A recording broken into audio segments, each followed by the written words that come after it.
eta kaulinan nu ngaluncatan tali anu dicekelan kuduaan. Talina saeutik-saeutik diluhurkeun, dipaenkeun ku 4 urang atawa leuwih.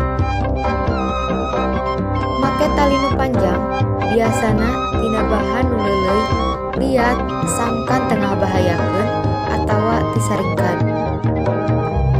Biasana tali teh dijieuna tina karet gelang ditumbuk-tumbukkeun jadi panjang.